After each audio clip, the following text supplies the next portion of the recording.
Hello Cupcakes, welcome to another new comic book day video with me, your host Lohit.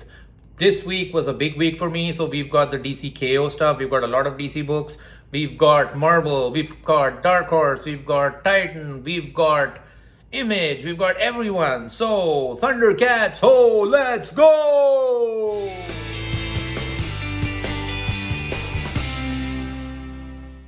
Alright guys, welcome back to the video, and today we're going to speed run through a lot of stuff because there is a lot to cover because there are too many books. So starting with Absolute Batman issue number 13 with Scott Snyder, Nick Dragotta on the artwork. And this is a very absolute Selina Kyle, absolute Catwoman centric issue. As you can see, she's on the cover and she's wearing the mask given to her by Black Mask Gang, who were featured in the first arcs. This is not her first appearance in the Absolute Universe because I think in the last issue she was featured on the last page. So technically that is her first appearance. But this is the first appearance of Absolute Harley Quinn as far as I know. So, and this is basically the stories about like Bruce and Selina teaming up against, spicy stuff, teaming up against Absolute Bane, who has been a killer in these issues. And this comic has been bombastic, it's been energetic, it's been kinetic, it's everything you want from a DC comic Batman book. So there you go. That's Absolute Harley Quinn. There you go. So yeah, this is the first appearance of her. Again, Bane has taken over, Bane is coming back, and Batman has to take over Bane because I am Batman. So that's the first issue for you, Absolute Batman issue number 13. All right. The next one is Superman, the Kryptonite Spectrum by W. Maxwell Prince and Martin Morazzo, the team from Ice Cream Man. So this book has been a lot of fun. So this is like, I think it's a 5 or 6 issue limited series wherein Superman finds these different variations of kryptonite. So there's purple kryptonite, gold kryptonite, and everything does something specific to him. And the idea is like, something different to him, gives him a new power, makes him crazy. In the last issue, we saw that the kryptonite he uses made him grow like really tall, like Godzilla. And he's experimenting on all these different kinds of kryptonites on himself.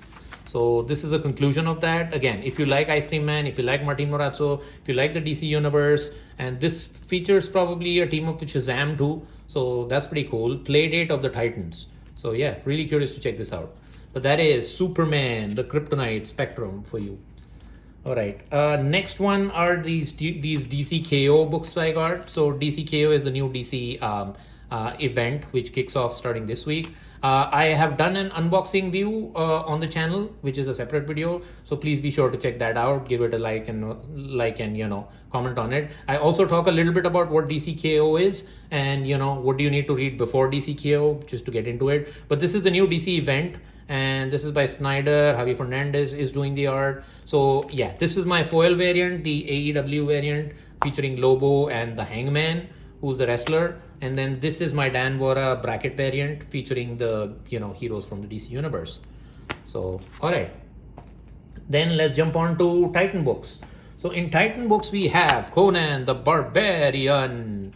This is issue 24 or 25, I believe. This is the regular. But what is strange is I have this. I don't know if this is by design or not, but you see the cover. You again see the cover. And basically when you do this, you get this full picture. This is issue 25. I don't know this is by design or is it like a misprint which I got or something. But yeah, this is pretty cool. So I can basically rip it out and, put it as a poster, hang it up somewhere. But yeah, this is issue 25 of Conan the Barbarian. It is, I think, does it tie up with the Serpent Saga? Or is it like a separate story? I think it's a new story, kicks off a new story. So yeah, Nomad, brought to you by, of course, Jim Zub and Alex Horley. So I think it's King Conan, A Tale of King Conan. So it is a one shot probably then because Conan is older in this one and he's like King Conan already in his era where he is king. I'm guessing this is a single story, like because it's not part of the continuation of the Conan stuff, and it's got great painted art by Alex Horley, so I appreciate that. And there's your younger Conan. Jim Zub keeps on playing with the timelines, man. And there's the Frost Giants, they're back again.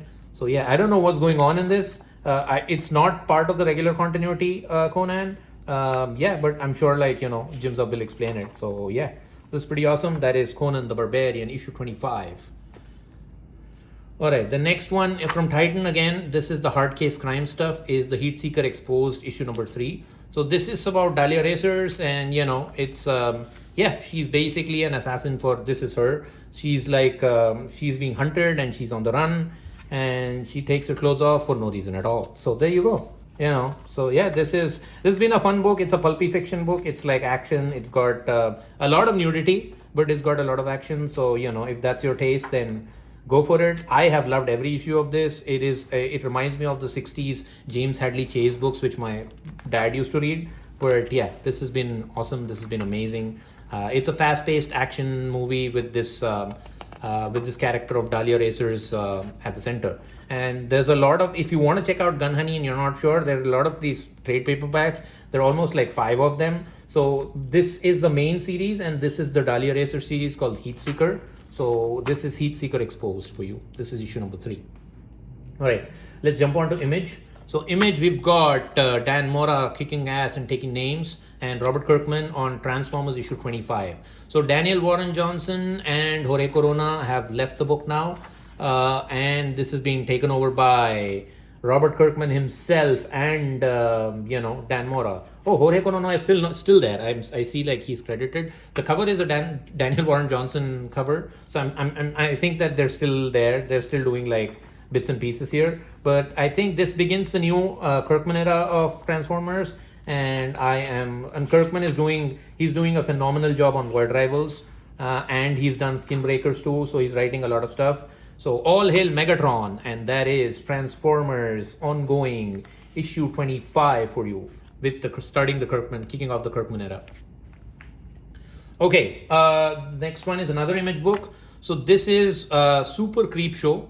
So this is a Creep Show book, but this is obviously the Dark Knight Returns cover. So yeah, this was an amazing thing. So this got like 3 different stories. So it's set in the world of Creep Show. So Creep Show is like anthology horror comic books, but this is Super Creep Show. So they're all creepy horror titles done for superheroes. So it's by Dan Water, Ryan Stegman, Riley Rossmo, Ed Brisson, and Andre Bresson. So, and Carmine Di Giandomenico, who does the art on this. So 3 stories from these creators, all horror stories featured on superheroes, specifically on superheroes. So there you go. And yeah, so again, this was like a one-off buy. I heard good things about this, and it is spooky month, it is Halloween season, so I was like, yeah, why the hell not? Superheroes and horror blending 2 things together. So it's going to be dark, it's going to be crazy, it's going to be absolutely bombastic. So, and you get the Dark Knight Returns cover, so it's a skeleton guy jumping around. So so why the hell not, man? I'll check it out. All right, let's jump on to Dark Horse. So we've got Mark Millar, Matteo Scalera, Nemesis Forever, issue number 2. So this is, I think, the 4th Nemesis series. So Nemesis is like a dark Batman. Like imagine if Batman was evil and he wants to like kill everybody and steal stuff and make money. That is who Nemesis is. And so this is the 4th volume of Nemesis. I have enjoyed everything about it. Like Nemesis is like real. He's like a freaking bastard. He's like a really bad guy, like an asshole, the worst kind of asshole ever. And he basically takes on law enforcement. He takes on governments. He can do whatever, and he's super evil. And this is Matteo Scalera art. So Scalera is amazing. I've been a big fan of Scalera ever since I read his first book. So this is obviously, it's got great action, it's got Matteo Scalera art, and it's got great colors. So yeah, why the hell not, man? Look, there's a whole city exploding. What else do you need in a comic book? That's it. So this is Nemesis Forever. Yeah, pretty cool. All right.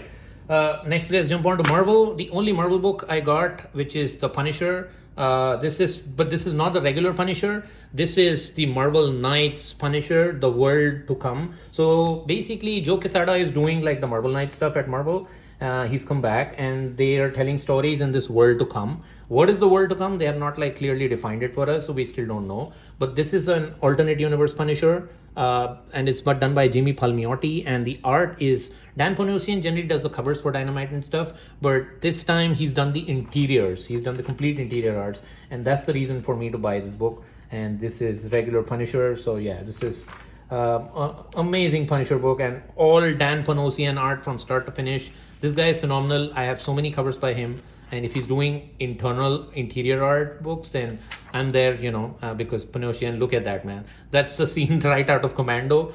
Arnold had the exact same missile launcher thingy, so yeah.